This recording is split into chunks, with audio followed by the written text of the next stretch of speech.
Hello, hello, hello. Welcome back to Jade, Jems, and Juice. And today, my gem of the week is 3 Scoops. I appreciate you having me, Jade. Thank you. Yes, it's been a long time coming. Yes, we've been working on setting this up, so I'm glad we're finally in motion with it. Likewise, I'm so happy that you're here. So, on this show, I always like to start off with a little icebreaker so we can get to know the person a little bit more.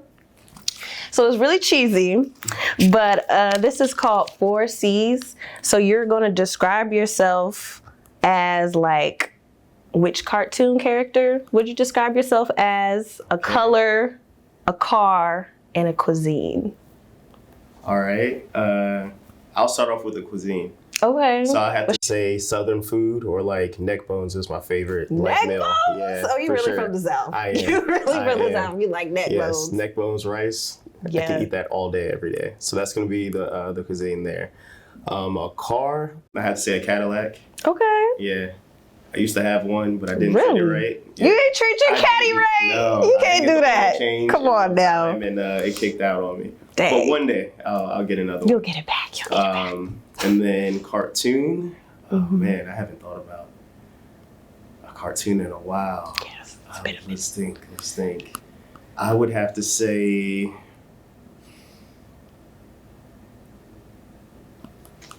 My favorite is Scooby-Doo. Okay. I guess I always finding stuff out, if that makes sense. Okay. Just searching until you get the answer you're looking for. Right. Sniff the answers out. Right. So I would have to go with that. And then the first question you asked. It was a color. The last one was the color. What color are you? I would have to say, I know my brand colors are light blue and yellow. Mm-hmm. But if I had to choose anything, I'd choose a midnight navy. Because I feel like it fits with everything. Okay. It just kind of blends in. I like that. We were just talking about navy too. So it's very ironic, navy is the color. So yes. Okay, so for those who don't know, 3 Scoops has a clothing line. He started a clothing brand called 3 Scoops. And there's 3 O's in Scoops, and I've always thought that was really interesting. So can you please explain where this third O comes from? All right, so the 3 pillars of the brand are comfort, style, relaxation. Mm-hmm. So when I was making this up, and it's been a while, I think I started in 2012. It was a class project. I was an entrepreneurship major, so we had to create our own business. And at that time, it just made sense if I'm gonna have 3 pillars to have 3 O's. The 3 was already there. It just made sense to flow it that way. I knew it'd be a bit unique. I do lose a bit of website traffic and also Instagram traffic because most people type in 2 O's. Yeah. So I make sure I put the emphasis on Scoops with 3 O's. But that's what it stands for: comfort, style, relaxation. Got you.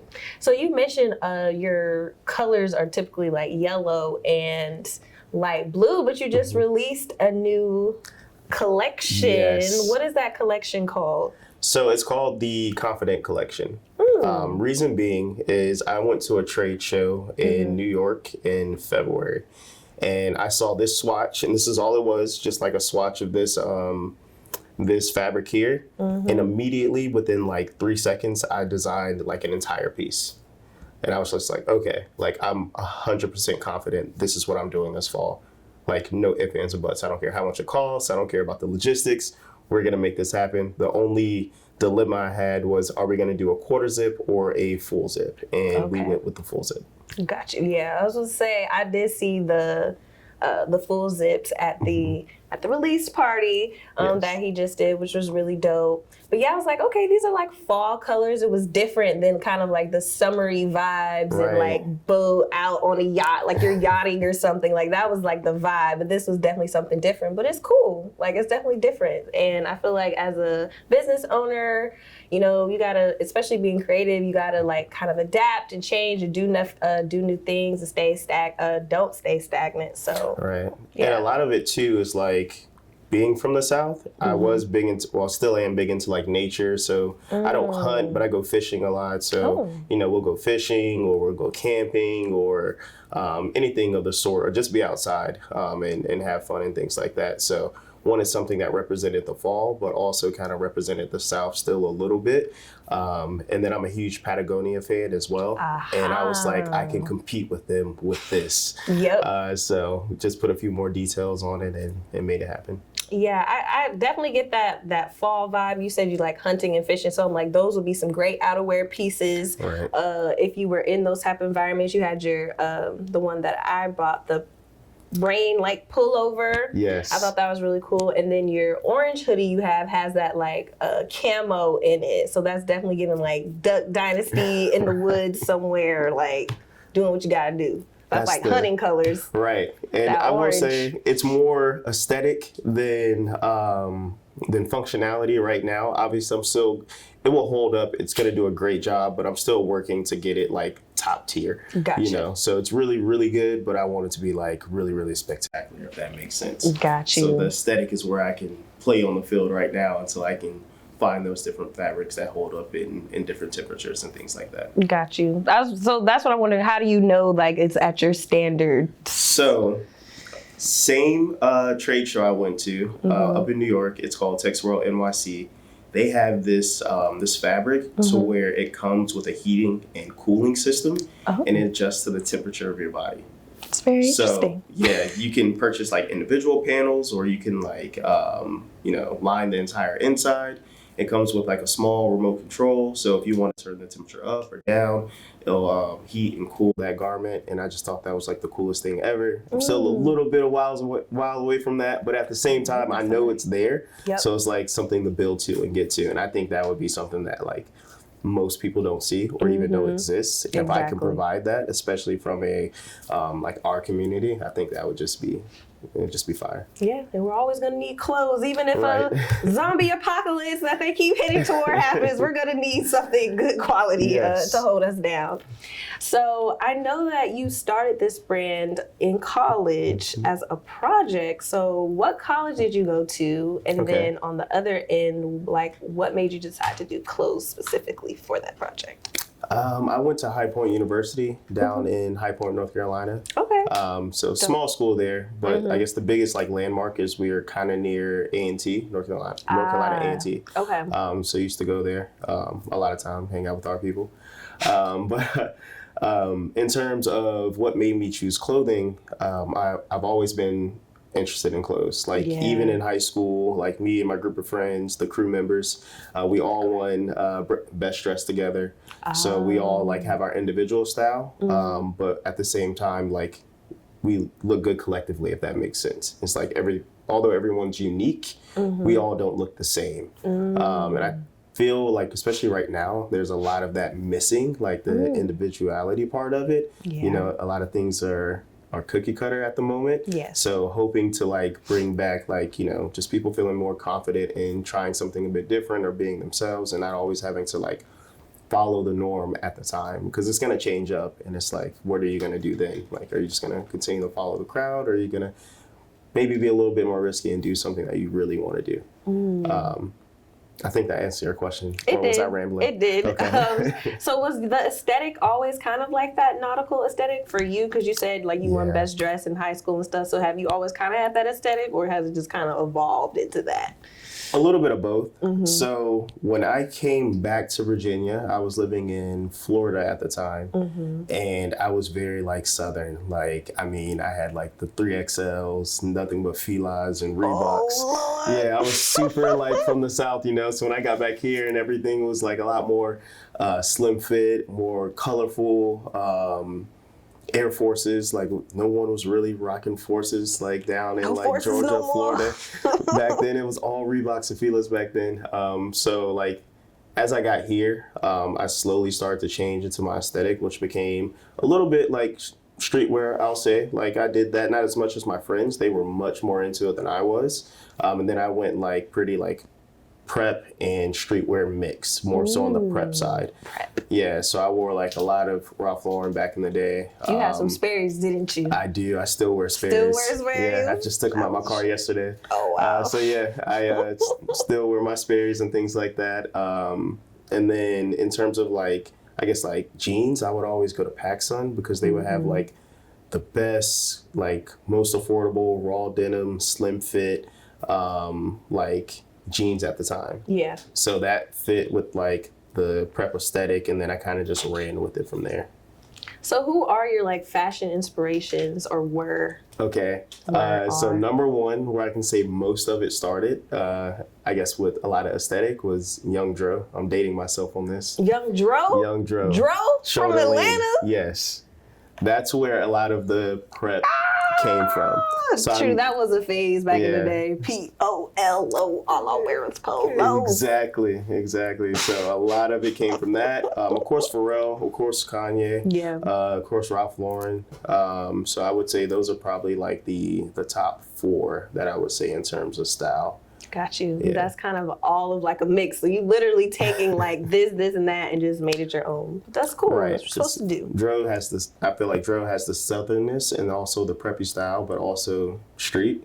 Ralph Lauren is just timeless quality clothing. Pharrell has the color palette, the beach aesthetic. Kanye has full confidence to do whatever Kanye wants to do. So I try to package all that together and present it within our brand. So I think you actually answered my next question, because I keep hearing confidence come up. So I'm like, what do you want people to feel when they're wearing your clothes? That they'll win. That's like the bottom line. Like nothing can go wrong. When you put this on, you know you don't have any second guess. You can put this on no matter how good you feel, how bad you feel. As soon as you head out the door, people are going to look at you and give you tons of compliments, because it's just going to be a unique item and you never look crazy in it, right? I'm never going to put something out to where it's like so abstract that like only a few people get it or like only a certain people will like it. Literally, like, especially like on this quarter zip or the full zip, I've gotten compliments from all age groups. It can be someone as young as like 8 years old, ask their parents if they can have it, or it can be someone as old as like 68 years old. In different races as well. So it's just very interesting to fit all different demographics. Yeah, and I kind of noticed like pieces in your collection are pretty like unisex. So it's like men or women could wear. Like even that is like, okay, I could wear that if I wanted to. And like the, I don't know what to say. The rain. It's a rain jacket. Rain jacket. Yes. Why couldn't I think of jacket? Yeah, the rain jacket, like that too. Like men or women could wear that, and it didn't seem like it was too masculine or too feminine. So I kind of appreciated that as well. So it's just kind of like whatever you need, we got it. That's the plan. I do have tons of ideas for women's clothing, but it's more so I have to like work up to that, because that's a completely different market, and obviously not everyone can shop it. So I feel like I have to get it right, if that makes sense. But I will give a hint. A lot of it's going to be based around like flannel, and then a lot of like flannel tops and skirts in different weights in terms of like wool or something like that, to kind of make that fall collection happen. So that's the idea. So is the fall going to be one way, and then like spring, summers, is that when more of like the boat yacht vibe comes in?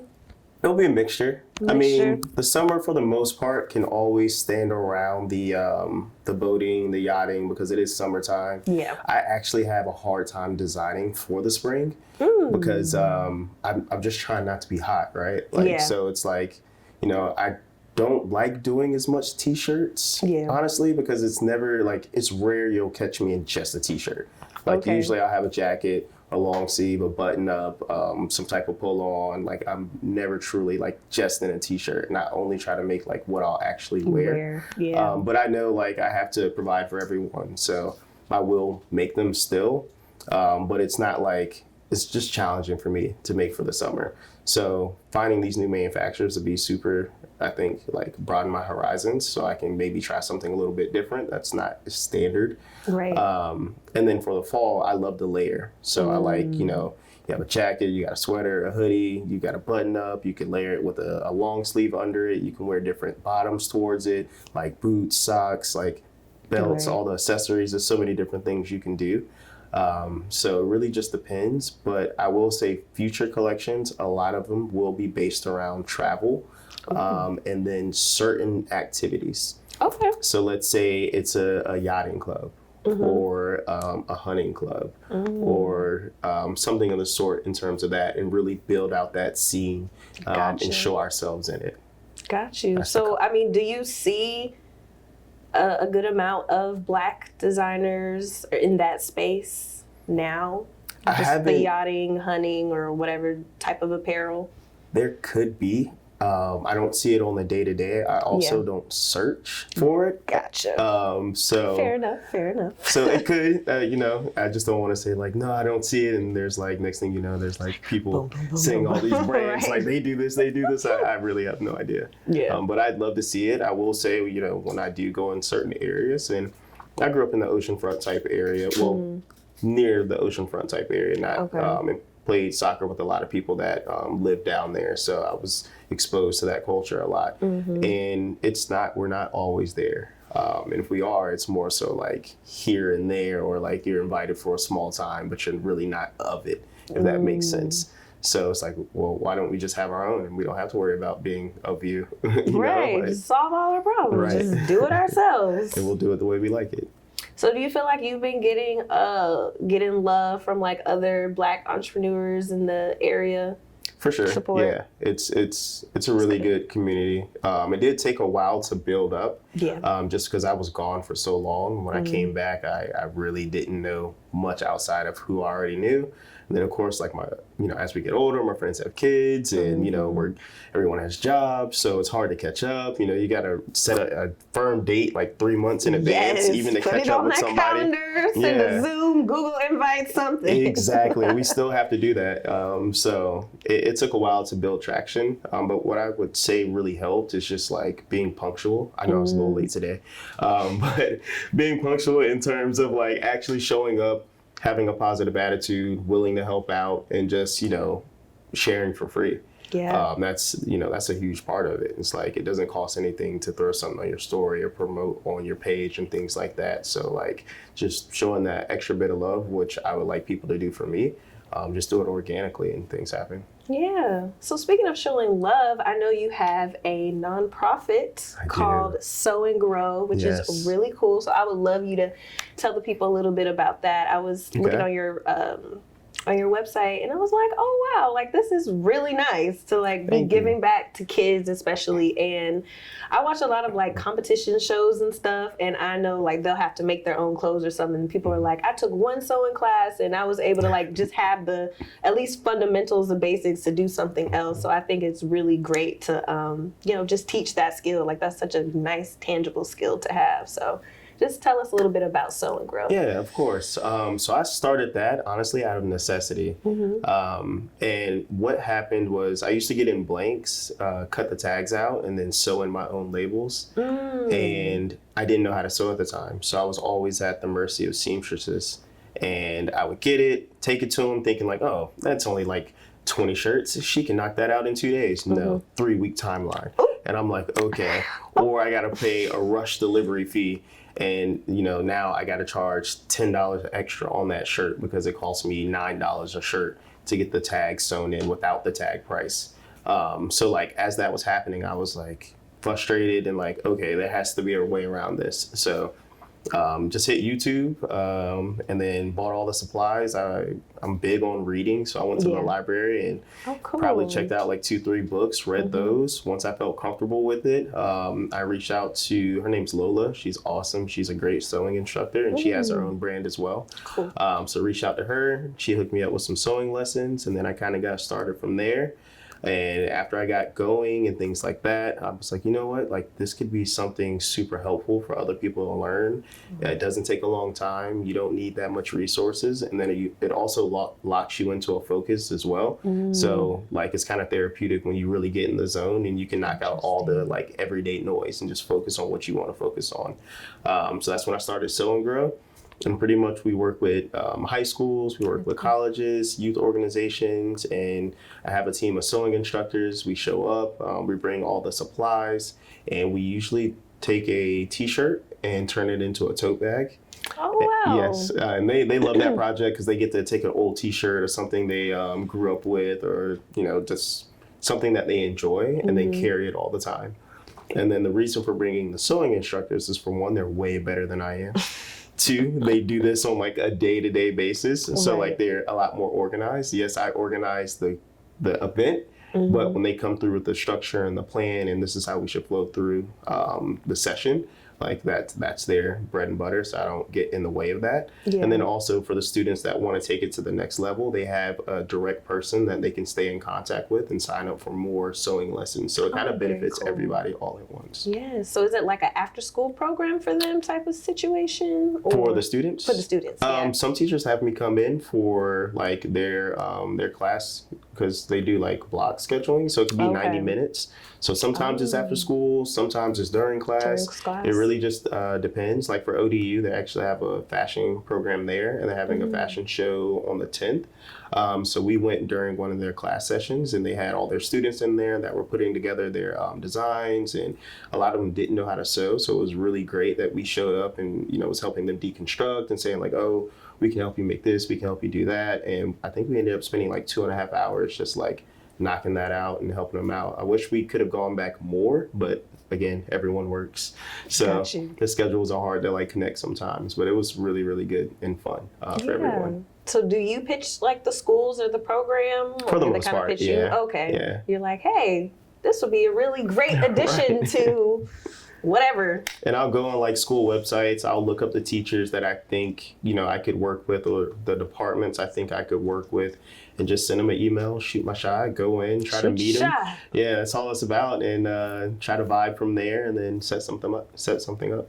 That's what's up. So how often can you dedicate that? Because I know you have a whole other job that I didn't even know about. Right. Like you have a whole 9 to 5 doing real estate analytics. Yeah, commercial real estate data analytics. Yeah, so that and a clothing brand full time and doing community service. Like you are busy. It is tough. I'm not gonna lie. Yeah, I'm trying to like figure it out. And I'm in sales, so it's like I do have more time in my day, but at the same time, you have to like prospect, do your demos, and do customer service work within the role. Oh, you do customer service as well. Yeah, so it's like once we sell something to a client, they'll probably still reach out for us. They'll get training sessions. If they have billing, questions or things like that. Anything pops up, we're probably going to be their first point of contact.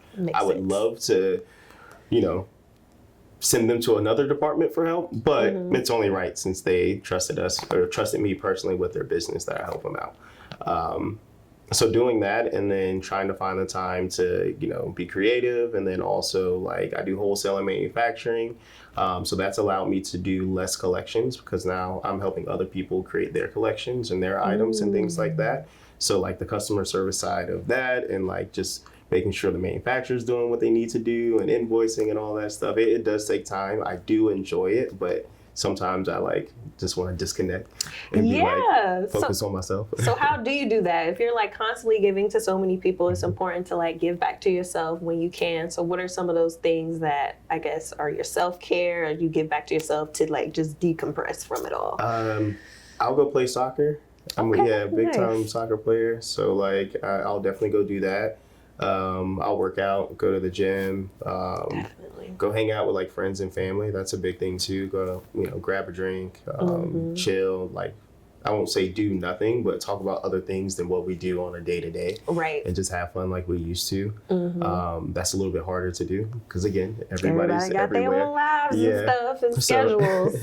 So when you do get to do it, you really do get lost in the time, and it brings back a lot of memories. I would say those would be like the 3 top ways. Dope. I like that. To do it. Very physical things, and I think that definitely helps with your mental health. I love to go to the gym because it's like I'm not really doing it to like get a certain body. It's just to like stay healthy, keep myself in a good mood and stuff like that. So I just know it has a lot of benefits.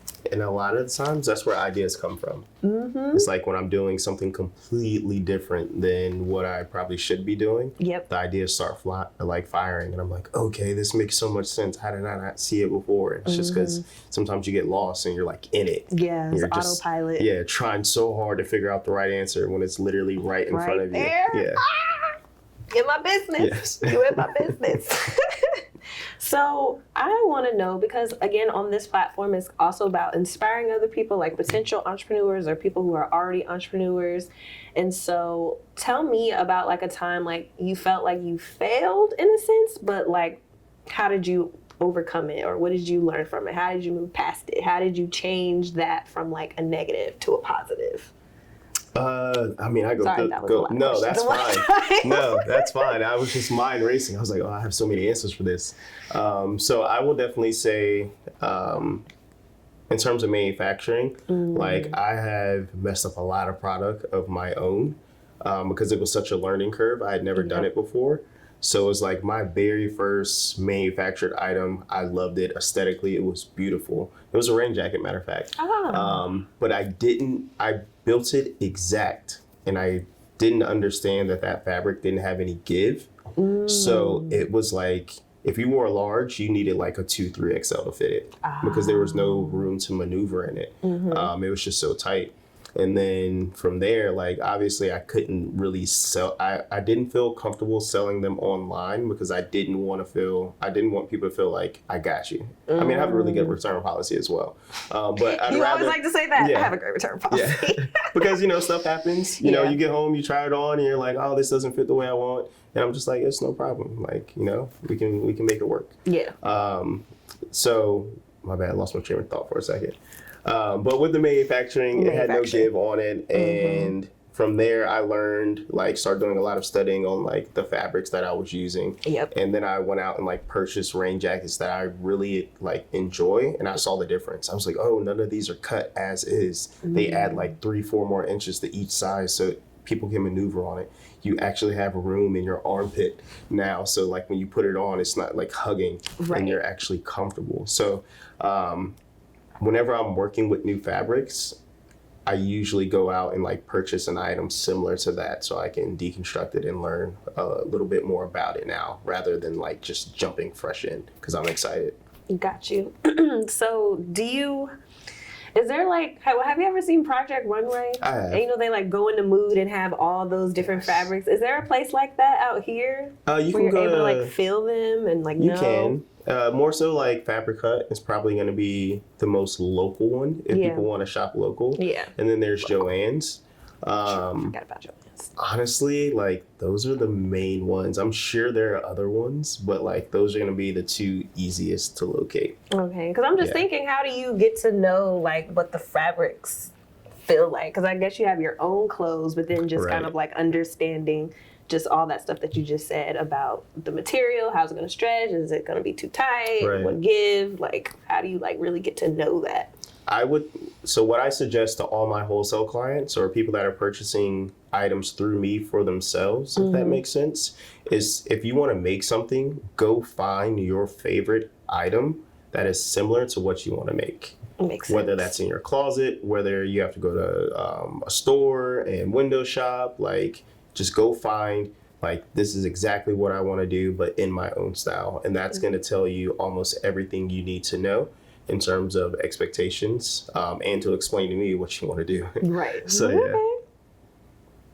Dang, okay. Hopefully that made sense. It made sense. Okay. For the most part, yeah. I mean, it's just touching, feeling, just exploring, really. Right. That's what it seems like. So. And I always encourage people to, if you want to continue doing your manufacturing through me, then I'm more than happy to do that. But some people do want to learn themselves and go off and do their own manufacturing, which I also encourage too, because, if that's a passion of yours, you can obviously cut out the middleman and save money. But at the same time, some people don't want to learn it. So they rather just go through me. And of course I have to be paid for my time and resources, I guess. So it just depends on what people want to do. Okay. That's what's up. Well, did you have anything else you wanted to add or say about anything? Yeah. I would say for sure, be sure to check out our fall 2023 Feeling Confident collection. That is actually releasing today at 6 p.m. So you can go to www.3scoops.com. That's scoops with 3 O's. And you can shop there. We're going to have the men's, the women's, the unisex. We're going to have accessories. We have accessories. Yes. He mentioned accessories. Well, I guess hats and pins. Yeah, and all of those good things in there too. So we love your support, love your feedback, and of course, Jade, we appreciate your time your team for reaching out. Well, I guess we both kind of been back and forth, but finally coming together to make this happen. I really appreciate it. I appreciate you too. Thanks so much. Thank you.